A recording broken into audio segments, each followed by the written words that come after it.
Olá pessoal, sejam todos bem-vindos ao canal. Hoje vamos ter um vídeo bem especial porque vamos falar sobre Jacob Boehme, filósofo alemão, nascido em 1575, nasceu ali no leste da Alemanha e é considerado uma figura importante no esoterismo. Esoterismo, lembrando, é uma camada da filosofia clássica que vai se dedicar à decifração do sagrado, à decifração do metafísico e à prática desse metafísico, que nos traz sentido de vida. Hoje podemos até questionar: por que estudar o metafísico? Por que entender teorias abstratas? Como isso me ajuda na minha vida hoje? Eu só quero passar numa prova, comprar um carro, comprar uma casa. Por que eu tenho que estudar essas coisas metafísicas? Porque, no fundo, a nossa vida ela é organizada pelo metafísico. É o metafísico que nos organiza, que nos localiza cosmicamente. E a partir daí a gente começa a ter também uma ordem física. Porque para você chegar nesse lugar de passar na prova, comprar um carro, uma casa, seja lá o que for, você vai precisar de virtudes. Você vai ter que fabricar coisas no seu íntimo. E o metafísico se dedica à compreensão do íntimo. Então, quando a gente estuda metafísica, essas teorias, nós estamos nos organizando em uma dimensão muito profunda, porque a vida ela possui uma dimensão semântica, uma dimensão simbólica. Então, é isso que a gente vai tentar hoje fazer aqui no quadro. A gente vai tentar trabalhar o esquema filosófico da metafísica de Jacob Boehme. Porque, normalmente, hoje no Brasil, quando se fala de Jacob Boehme, se falar, vão falar do lado histórico dele. Eu acho que todo mundo que já pesquisou Jacob Boehme já sabe que ele foi sapateiro, mas ninguém entende o que é que ele falou. Então, hoje a gente vai meio que tentar trabalhar daquilo que ele vivenciou, porque os seus escritos, que eram escritos pessoais, que depois vão se tornar livros, eles representam as visões que ele obteve, os clarões divinos que ele obteve em experiências místicas. Então ele está associado ao cristianismo místico, à filosofia esotérica. O Jacob Boehme ele nasce num período que posteriormente, um pouquinho ali depois, em 1600, vamos ter guerras na Alemanha, perseguições religiosas, crises econômicas. Isso tudo vai fazer ele ficar depressivo. Ele vai questionar a origem do bem, do mal, da natureza humana. Então todas essas questões existenciais vão estar colocadas nesse sistema que a gente vai trabalhar. Ele, antes de ser sapateiro, trabalhava como cuidador de animais, que era uma tarefa atribuída a crianças naquele período. Ele nasce em família humilde, não tinha muito dinheiro, e durante muito tempo de sua infância, ele começa a ter esses questionamentos também sobre a realidade da vida. Quando ele se torna sapateiro, acontece, isso que eu vou narrar acontece numa tarde, o grande dia, né? Quando ele está em sua mesa de trabalho e um jarro de estanho ali do seu lado. Dizem de que a janela estava com a brechinha aberta e um raio solar alcança esse jarro.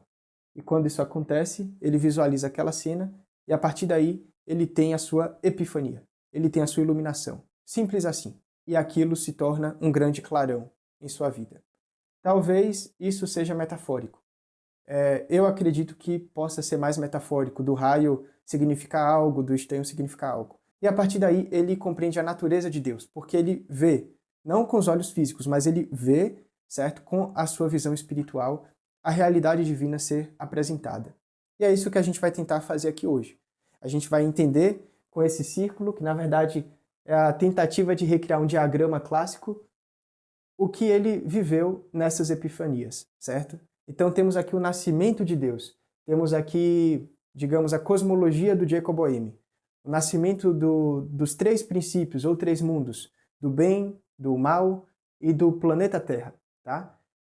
E perceba de que ele nasce em 1575, que é posterior a Paracelso, é posterior a Agripa, a Tritêmios, a outros pensadores. Então a gente vai ter na filosofia do Jacob Boehme uma essência alquímica também. Ele vai falar de alquimia, ele vai falar de astrologia, dentre outros pontos.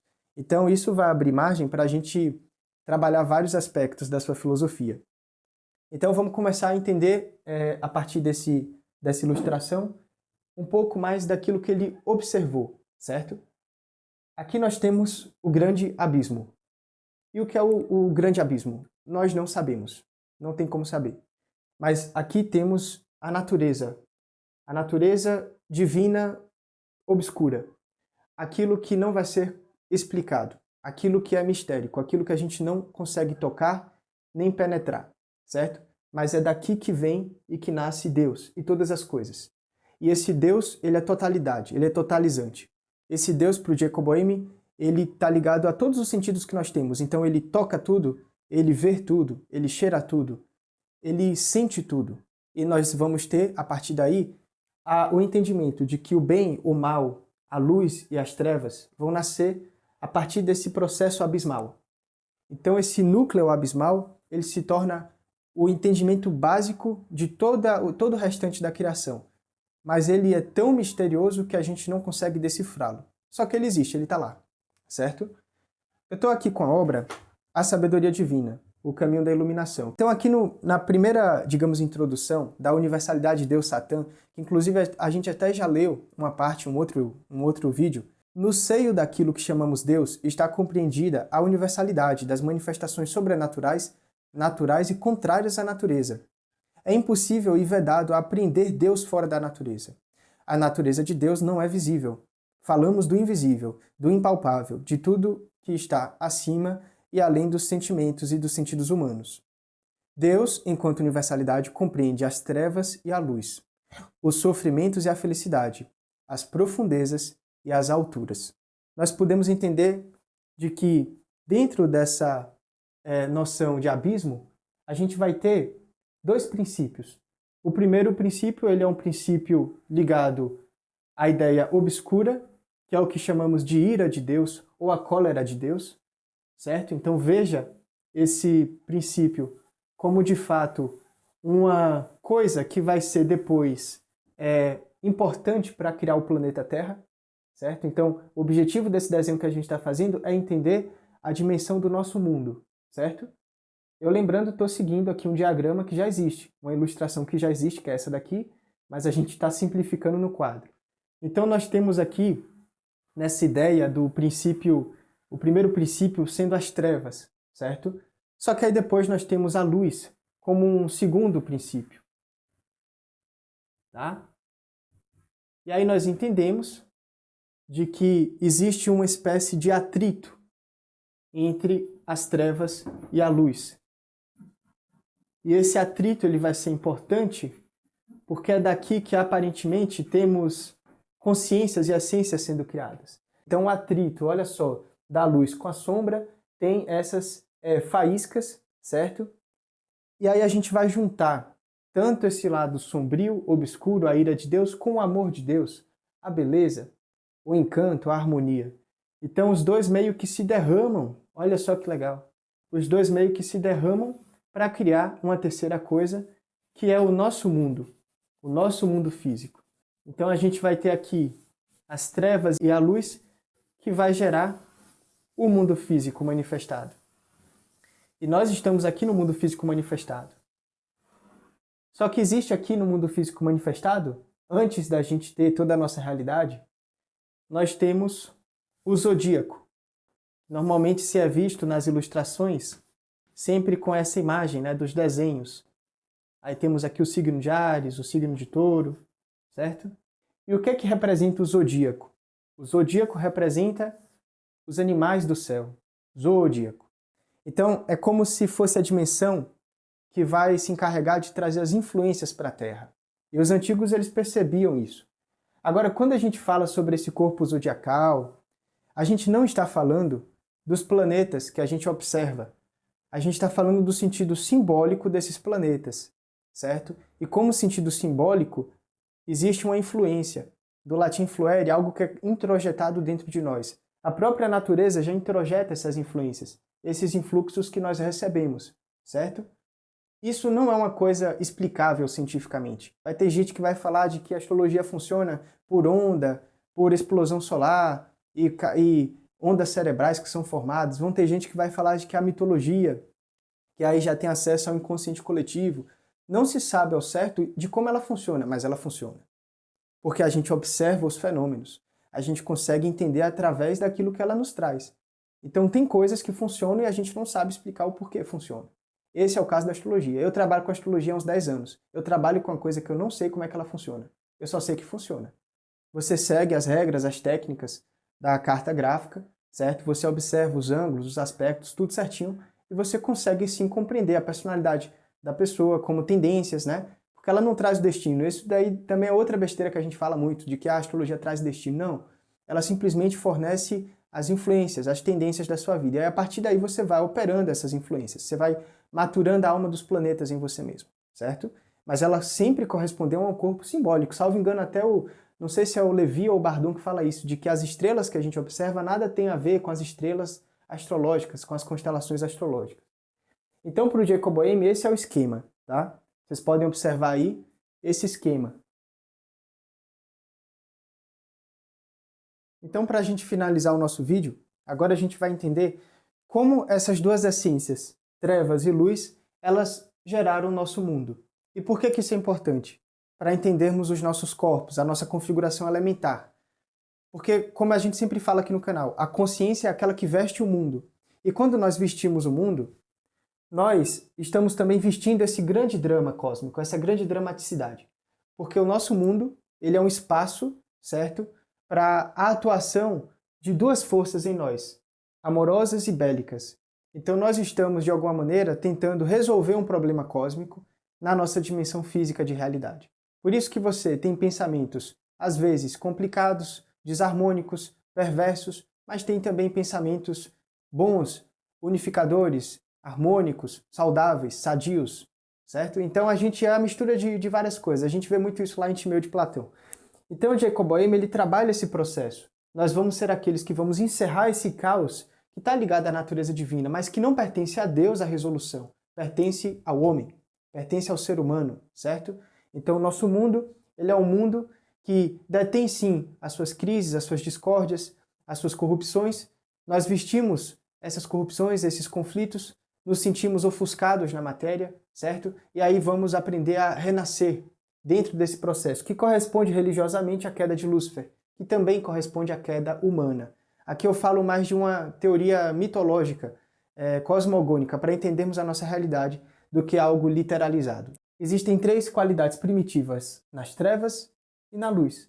Tem três coisas que saem das trevas e três coisas que saem da luz. Tanto que esse diagrama, ele normalmente se é desenhado com três círculos aqui e aqui. Então o primeiro princípio, basicamente, que está ligado às trevas, é o princípio da contração, daquilo que é restritivo, é a restrição. O segundo vai ser o contrário desse, que é a expulsão, a liberação, a expansão. E o terceiro vai ser a briga entre esses dois. Então existe uma coisa nas trevas, portanto em mim, porque ela está coagulada no mundo. Então existe algo em mim que restringe, mas ao mesmo tempo que expulsa, e a briga entre essas duas coisas, certo? De uma coisa seca, restritiva, uma coisa calorosa, expulsiva, e uma coisa que não consegue organizar esses dois fatores. Na luz a gente vai ter o amor, depois teremos o som, que aqui se remete à palavra, que normalmente está associado com uma harmonia, né, com uma geometria, com uma beleza, e depois uma força unificadora, que se esclarece, que se organiza. Então perceba, essas são as três qualidades primitivas que decaem na vida através de um choque, através de um flash, de um grande clarão, que é também aqui um fator, o quarto fator que é gerado a partir da conversa, do diálogo desses dois blocos aqui de entendimento, das trevas e da luz. Então as trevas detêm essas qualidades primitivas, a luz detém essas, as duas conversam e geram esse clarão. E daí temos a materialidade. Por isso que a gente fala de que se eu pegar qualquer signo desse, ele vai ter qualidades primitivas. Por exemplo, se eu pego o câncer, o caranguejo, ele é lunar, ele é um signo úmido e frio. Então existem em todos nós porções de umidade, porções de secura, porções de frieza e de calor. Essas são as qualidades primitivas que a gente vê ao estudar o zodíaco. O Jacob Boehme depois ele vai falar de que basicamente o trabalho que fazemos na matéria em operar esse mundo corresponde às questões alquímicas, que normalmente a gente fala das fases alquímicas da ópera, né? A nigredo, a ubificação, a ruborização, enfim, o Jacob Boehme ele trabalha isso também, que a gente viu no nosso curso de alquimia.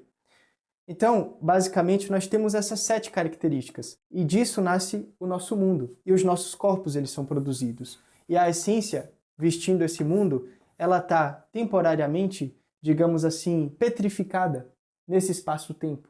A gente vê muito isso também de Platão, de que o tempo é a imagem móvel da eternidade. Então, esse modelo, esse diagrama, ele representa também a nossa composição humana. faz parte da nossa realidade. O nascimento alquímico de Deus é a nossa realidade íntima. Então veja de que aqui nós temos um desdobramento de Deus e o desdobramento do próprio homem. Aí você pode questionar de onde nascem essas trevas. Essas trevas nascem da queda de Lúcifer, a queda luciférica, por um conflito que existe originado de Deus, porque tudo é originado de Deus, mas que não necessariamente pertence a Deus a fazer o trabalho de ordenar essas trevas. Na verdade, esse é o trabalho humano, esse é o trabalho terrestre.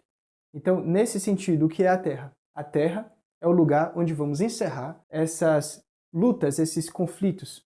A Terra é um grande teatro, é uma grande, digamos, recriação cósmica desse drama cósmico de brigas de polaridade, onde a gente, vestindo o mundo, em termo consciencial, né, vestimos o mundo para tentar organizar essas polaridades que existem em nós. Então, isso aqui é fascinante, se você observar. Não é à toa que chamavam Jacob Boehme de o príncipe dos filósofos. E aí nós temos esses nossos veículos, esses nossos corpos, para fazermos essas operações. O nosso corpo ele vai ser uma resultante de toda essa configuração que a gente tem na nossa alma, certo?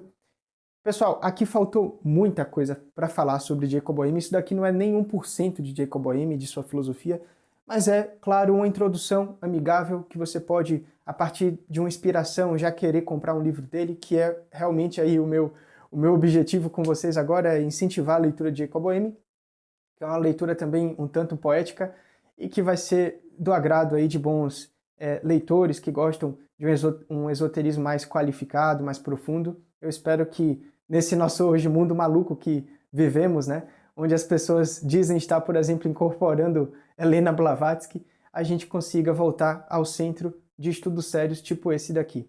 Então, valeu, meus amigos, um grande abraço para vocês, tudo de bom. E para você que tem interesse em se conectar com os nossos trabalhos, análise de mapa astrológico, o curso de astrologia, de alquimia, dê uma olhada no nosso site, que está inclusive com a cara nova, não sei se vocês viram, mas dê uma olhada lá no nosso site e podem se conectar comigo diretamente pelo WhatsApp. Um abraço a vocês, tudo de bom, muita paz, muita luz.